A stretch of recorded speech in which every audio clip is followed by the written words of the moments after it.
деструктивті бағытқа ұрынған азаматтарды біз саралап талдаған кезде 95%-дан астамы діни қарапайым құндылықтарды, ілімдерді білмейді. Тек қана жаңағы ұрандар жалған.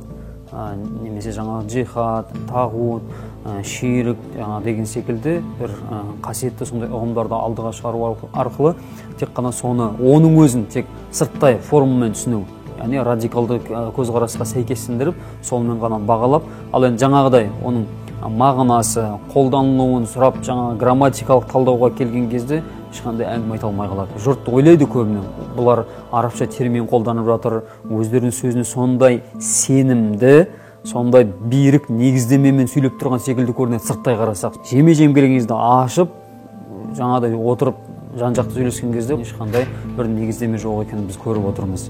Түрмеде дерадикализация жұмыстарын жүргізу қаншалықты тиімді деген сұрақ көп өңірлерде, көп отырыстарда көтерілетін мәселе. Айналып келген кезде подход дейді орысша айтқанда, сол мамандардың, сол мобильді топтардың ол жердегі қойған мақсатына байланысты.